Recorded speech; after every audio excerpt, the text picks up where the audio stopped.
The trial has begun, and while the opening statements can kind of preview a Jack's win, it won't be that easy. What's good, y'all? This is Erica Vane coming to you right here on Erica Vane TV with another Reasonable Doubt video. And in this one, I'm breaking down Season 3, Episode number 5. If you're new here, hit that subscribe button and turn on your notifications so you don't miss out on any of my Reasonable Doubt content and conversations. And this was a good episode.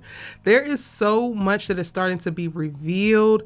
The new character, Alex, we actually get additional context to how he is in the fold. I am now like, okay, y'all, Ozzie did not actually do this. He crazy as hell, nuttier than a damn fruitcake. But he did not actually kill Wendy. However, for whatever reason, he is still so committed to not giving Jax all the information that she needs to know. Things are coming out as the trial is actually progressing, and it's like, do you want to be exonerated? Do you want your name to be cleared? Or do you want to go to prison for doing something that your ass did not do? Which one is it? Because that is what you're deciding upon every time you decide to hold back information from Jax. Like, what the hell? Oh, I didn't mention Alex because he disappeared and I didn't think it was going to be a big deal. Now he's a key witness for the damn prosecution, Ozzie. And he ain't saying what the hell you're saying. So now this becomes a whole uphill battle when you could have warned me about him from the beginning. We could have got him together. Because he runs down on Ozzie's sister early in the episode, and I feel like he wants money from them. And I'm like, well, Jax could have paid him. This could have been done and done. But your ass want to be hiding stuff. You want to be hiding stuff. You know what?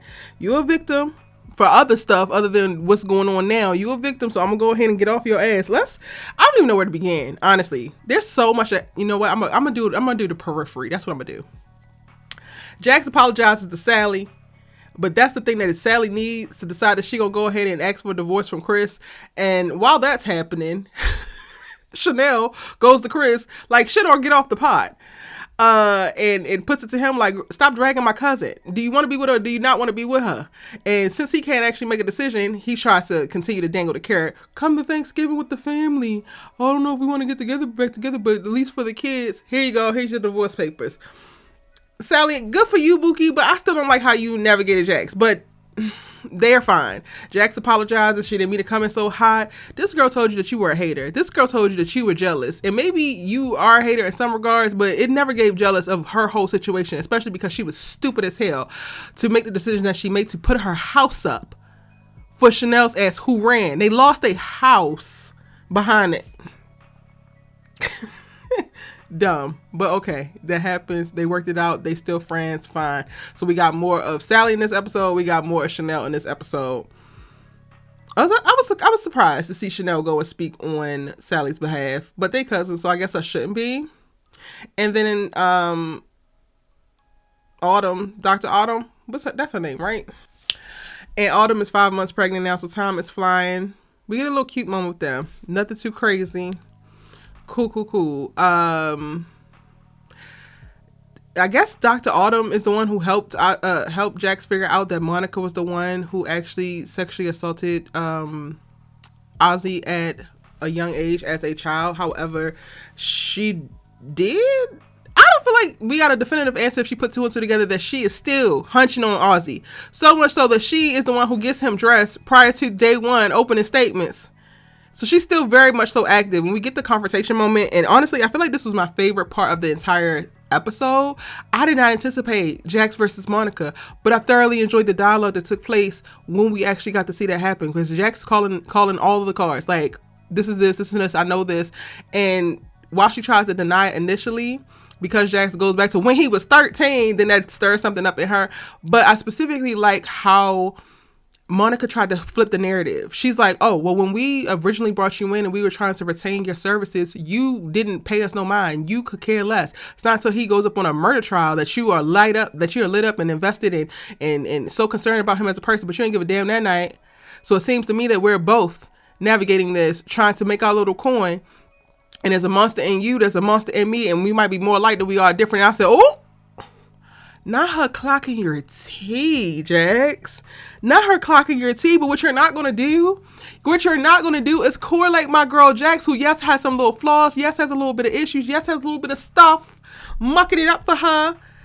to a pedophile, because that is in fact what you are. You are a predator. You are a pedophile. You took advantage of this boy when he was a child and continue to exasperate that wound by continuing to have sexual intercourse with him now, manipulating him, coercing him, Monica. So while touche to the rhetoric, touche to the narrative, because yeah, Jax got a little bit of monster in her, it ain't a pedo monster, and you wouldn't know nothing about that. Now, how in the hell she's supposed to stay away from him, but she's still his agent, and Ozzie swore you to fealty and swore you to not tell the parents that Monica is the one who actually did this? I don't know, Jax. But that's what Jax is talking about in this episode. So I don't know where we fall with Monica. By the end of the episode, she's burning a sweatshirt where it looks like it has blood on it. Ozzie's calling her because he needs to talk, and she's talking about some, I'm over here protecting you, and that's what we get left off with. But Jax is fully on board of like, Monica's the one who did it, and I'm gonna be honest, by the end of the episode, I'm not too sure that she didn't do it. For whatever reason, y'all, I'm starting to feel like it's either Monica or it's the sister. The sister is also only giving information once she gets caught in hiding said information. This whole Alex thing with the sister and with Daniel, I don't trust it. I don't trust it one bit. And the sister feels like she's using sex to distract him. It looks like she's using sex to try to get around. I think that she's naturally attracted to him, but she also leans into sex to be able to control the people that she's with. And to Ozzie's point last episode when he was like, you can't get bored with this one. Or maybe she don't get bored. Maybe she exposes all of her little tricks, and then the sex stopped working as a manipulation tactic. But it can't happen in this one because he's actually part of the damn case to get her brother off. I don't know, but Alex and the sister, they definitely got more to do, and the fact that the sister didn't come forward and be honest about where Alex fits, I do think that she, well, do I think that? I was about to say I do think that she didn't know that Alex was selling him drugs, but I don't know if I believe that. Maybe the sister is lying all the way around. But then what did she get out for lying? Your brother could go to jail. He might be, maybe she want him to go to jail. Subconsciously, maybe she's tired of being his flunky. Maybe she's tired of having to step around him and to coddle him and to care for him. Ooh, not a motive developing. Do the sister want Ozzie to go to jail, y'all? Let me know in the comment section down below. Right behind Jax versus Monica is Jax versus her damn daddy, but she don't go in as hot as I thought that she was going to go in. She damn sure didn't go in as hot as Lewis's ass went in. She goes in, and then she's like basically stating what it is and what it ain't, set the standard, reset the board, because she had to confront her mother, which I'm going to talk about because y'all know I don't like Mama Lou. I can't stand her ass, to be quite honest. But she starts asking about her father and his drug abuse and his history. And I'm like, oh my gosh, she's actually trying to get to know him. No.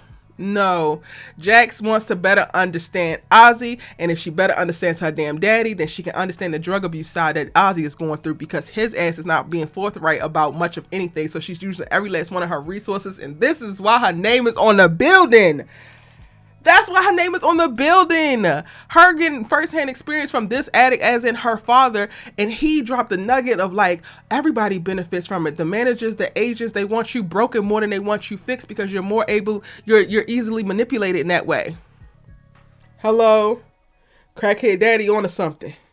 Crackhead daddy is on to something. Lewis thinks that he back on that but in this moment, this conversation, he is on to something. Now, how this is actually going to play out with Jax being able to navigate Ozzie and get his ass off, I do not know, but it feels like it was important in the moment, and I immediately was like, yes, about time you good for something, Eddie. Why are you going into this random ass motel looking place, and why in the hell is Lewis playing Go-Go Gadget Inspector? I don't know, but that's what's going on. Lewis meets up with Daniel. It's like, oh, I need a tracker because Jax's dad is back in town and I need to figure this out. Daniel was like, nothing is for free. Lewis, please. I'm trying not to say nothing disparaging about Lewis, but Lewis had this little ass iPhone running behind Granddaddy Eddie is going to get his ass tossed up. He's going to get his ass whooped badly. And it's going to be all his fault because he could quite literally just leave the man alone. What are you looking for? If he's back on drugs, you will find out. You will know sooner rather than later. Y'all ain't releasing the damn kids to be with him by their damn self. You ain't like, Lewis, you feel that bad. You feel that humiliated by him pulling your card, that this is what you're going to do. I think that this is a complete and utter waste of time. And you already on thin ice down at your damn job that you want to be running around playing Inspector Gadget. This is not Law and Order SVU. Anyway, Lewis, whatever. Let's talk about Jax and her mama. I'm glad that Jax ran down on her mama, and I'm glad that Jax reset the board. And Mama Lou, if you thought that you were getting away with playing like a good grandmother, playing like better mother, you tipped your hand and you showed your card when you didn't tell that man about Paul, but you told him about all of Jax's whole facts. You told about Damon, you told about this, you told about that, but you didn't tell about Paul and how you responded to what happened with Paul and Jax. Yeah. I know that you don't give a damn. I know that you're not worried about health and healing like you claim. You literally are worried about the smoke and the mirrors that you can actually maintain. Even the setup of that scene and her walking with her homegirls and one of them didn't show up and she's talking big cash about them. You're a raggedy ass person, a trifling woman.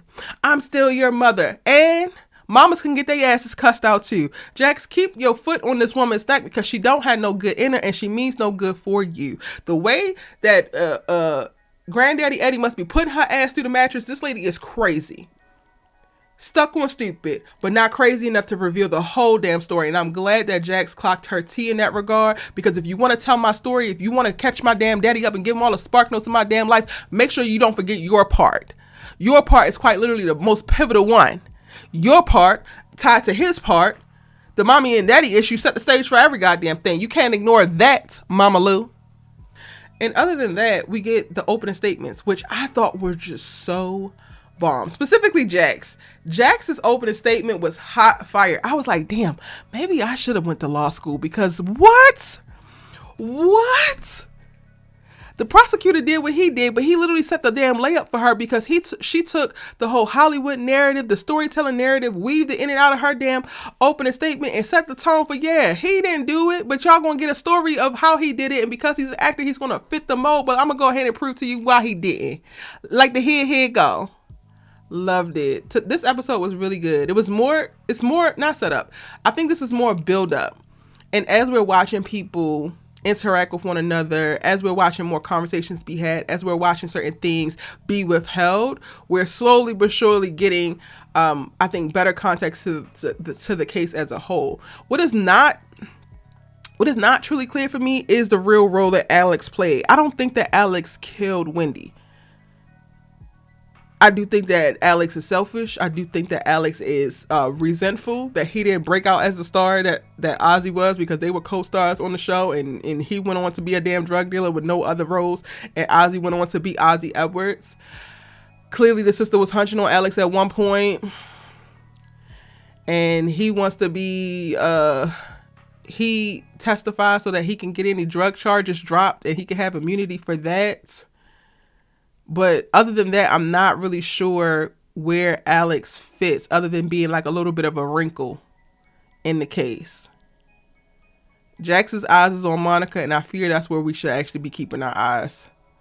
And she also, by way of, like, in addition to us getting the opening statements, we literally started to see the trial in this case. So we get to see countless witnesses come up and people giving their testimony for various points, including Wendy's assistant, played by Cash Doll.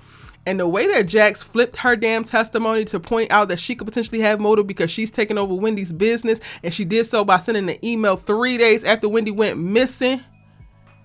I said, damn, Jax is good. She good. In the heat of battle, she don't miss. I love me some Jax Stewart. And this episode was really, really good. Y'all, let me know what you thought about it in the comment section down below. It's your good sis, you love to talk TV with, and I'll see you in the next one.